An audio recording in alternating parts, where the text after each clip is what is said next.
Nabila Maharani. Saya ingin memperkenalkan sebuah buku yang sudah saya baca.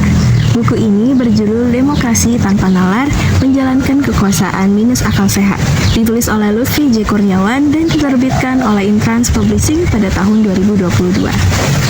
Di dunia politik sendiri, istilah demokrasi seringkali kita dengarkan. Tapi, apa sebenarnya demokrasi itu? Secara sederhana, demokrasi adalah sistem pemerintahan di mana kekuasaan ada di tangan rakyat. Artinya, kita semua memiliki peran dan menentukan siapa nih yang memimpin dan bagaimana pemerintahan berjalan. Di negara demokrasi, pemimpin dipilih melalui pemilihan umum dan diharapkan bekerja untuk kepentingan rakyat, bukan untuk kepentingan pribadi atau kelompok kecil. Namun, realitas di lapangan seringkali tidak seindah konsepnya. Buku Demokrasi Tanpa Nalar, Menjalankan Kekuasaan Minus Akal Sehat ini menghadirkan gambaran panjang tentang bagaimana kekuasaan di Indonesia sering dimanfaatkan tanpa mempertimbangkan logika atau moralitas yang sehat.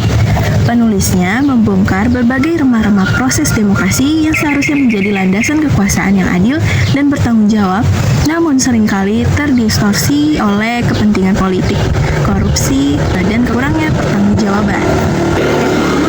Pemilu menjadi ajang untuk memperebutkan kekuasaan dan kekayaan, kurangnya partisipasi rakyat setelah pemilihan, dan kesenjangan sosial ekonomi menjadi masalah yang sering muncul. Ini menunjukkan bahwa demokrasi bukanlah hal yang mudah, melainkan sebuah proses panjang yang penuh dengan dinamika dan tantangan. Buku ini tidak hanya mengkritik, tetapi juga menawarkan solusi dan gagasan perubahan yang relevan. Hal ini menjadikan buku ini tidak hanya penting, tetapi juga berharga bagi mereka yang ingin memahami dan berkontribusi dalam membangun pemikiran kritis terhadap sistem politik yang ada. Serta untuk mengingatkan nih bahwa demokrasi yang ideal hanya bisa terwujud jika dijalankan dengan akal sehat dan integritas moral yang tinggi. Keunikan dari buku ini juga terletak pada pendekatan interaktifnya. Setiap bab dilengkapi dengan barcode yang menghubungkan pembaca langsung dengan konten visual melalui saluran YouTube, menjadikan pengalaman membaca lebih dinamis dan menarik. Secara keseluruhan, Demokrasi Tanpa Nalar mengajak pembaca untuk lebih kritis terhadap dinamika politik dan penggunaan kekuasaan di Indonesia. Bukan sekedar kritik, tetapi juga panggilan untuk perbaikan dalam sistem politik demi menciptakan keadilan dan kesejahteraan bagi semua rakyat.